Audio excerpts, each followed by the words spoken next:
Hey guys, my name is Dileshwar और आप सभी का स्वागत है मेरे यूट्यूब चैनल टेक ब्रो में।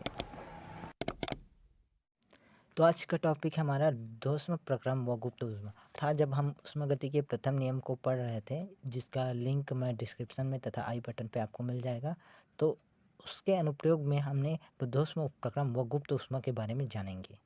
तो चलिए जानते हैं ध्रुव प्रक्रम। तो ये इसमें न तो ऊष्मा बाहर से किसी निकाय के अंदर जाती है, न निकाय से बाहर ऊष्मा आती है। अर्थात निकाय के ऊष्मा में कोई परिवर्तन नहीं होता। जो भी कार्य होता है वो उसके आंतरिक ऊर्जा के से किया जाता है। अर्थात अगर किसी गैस के आयतन में वृद्धि होती है तो उसके ताप में कमी अर्थात आंतरिक ऊर्जा में कमी होगी।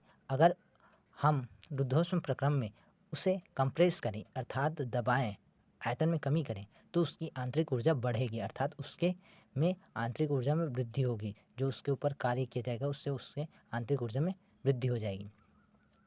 तो ऊष्मागति के प्रथम नियम के अनुसार हमें ये पता चलता है। तो हम ध्रुव प्रक्रम के लिए यहाँ पे हमें डेल क्यू इक्वल टू 0।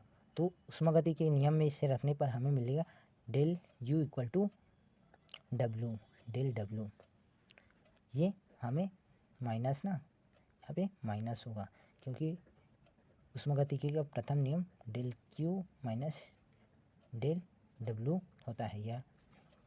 तो यहाँ पे ये 0, तो हमें ये वैल्यू प्राप्त होगी। तो इसके लिए हम ध्रुव प्रक्रम के लिए हम एक समीकरण ज्ञात करेंगे या आदर्श अवस्था समीकरण। तो उसके लिए निगमन के लिए हम मानते हैं कि कोई गैस है जिसका दाब P तथा आयतन भी है, अब इसका हम लोग प्रसार कर रहे हैं। तब ये हम जानते हैं आदर्श गैस के लिए P V equal to N R T. अगर 1 मोल है तो आर टी होगा। तो इसका आंशिक या अवकलन करने पर हमें प्राप्त हो जाएगा P into del V plus V del P equal to R D T, ये होता है। अब उस ध्रुव प्रक्रम में उसके आंतरिक ऊर्जा में परिवर्तन होगा। तो ये आंतरिक ऊर्जा में परिवर्तन किसके बराबर होता है? ये होता है उसके किसी विशिष्ट ऊष्मा नियत आयतन पे इक्वल डी टी, ये होता है। अब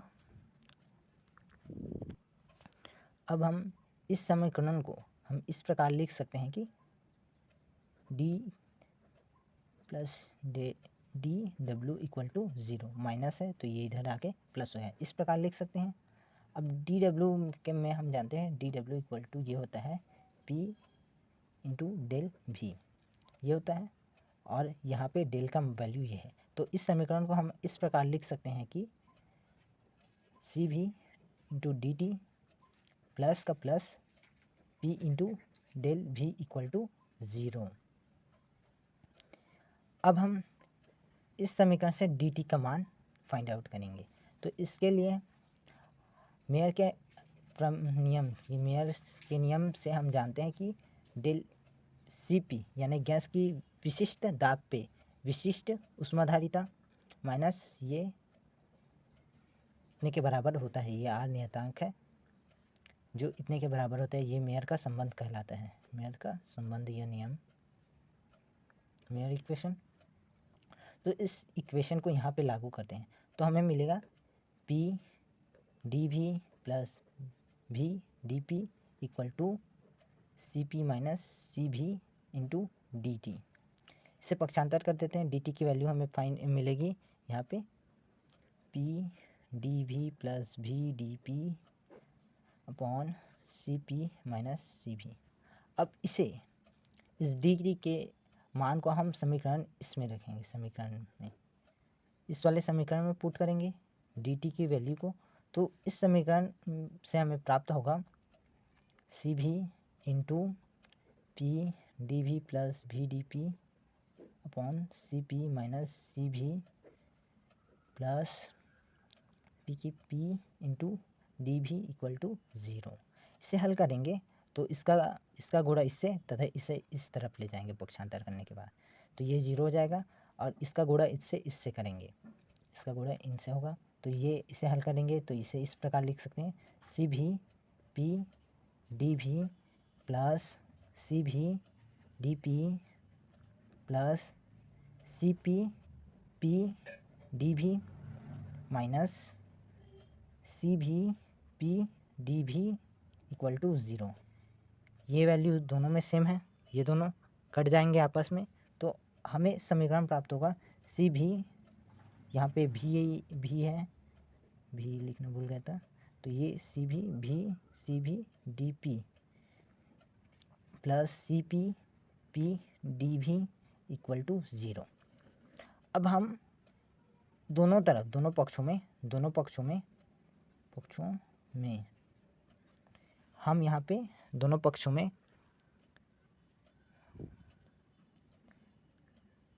भी पी सी भी का भाग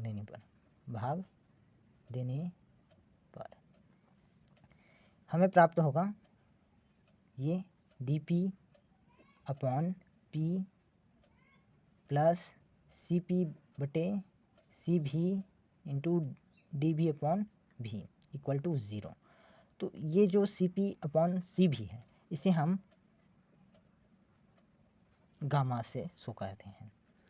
अगर इसे D P upon P plus gamma D V upon V equal to 0 लें तो इसका समाकलन या हल करने पे ये हमारा आता है log P plus log V D power gamma equal to log K, अर्थात पी इंटू इसे और सरल करेंगे तो ये हमारा इतने के बराबर आता है, ये जहाँ नियतांक है।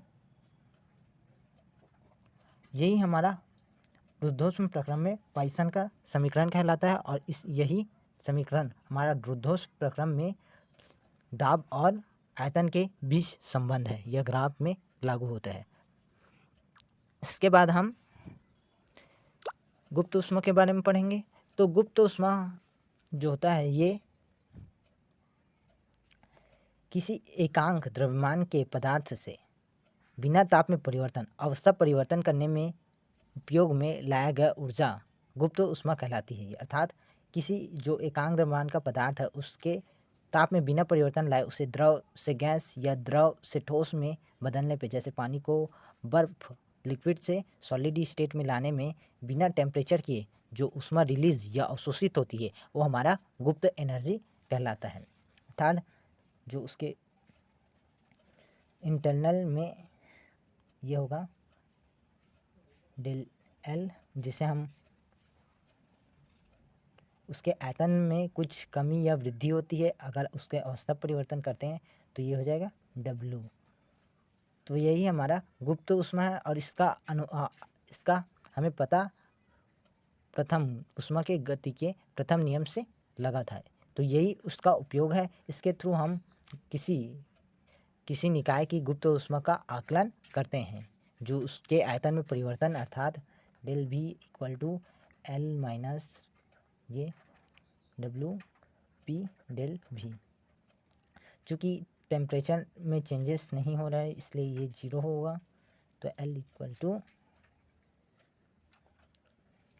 तो यही हमारा गुप्त ऊष्मा का समीकरण है, या इसे हम ऐसे लिख सकते हैं L equal to del V plus P del V। तो आज के वीडियो में बस इतना ही। वीडियो को देखने के लिए धन्यवाद। अगर वीडियो अच्छी लगी हो तो लाइक करें तथा शेयर करें तथा हमारे चैनल को सब्सक्राइब करें और नीचे एक प्यारा सा कमेंट छोड़ दें। धन्यवाद।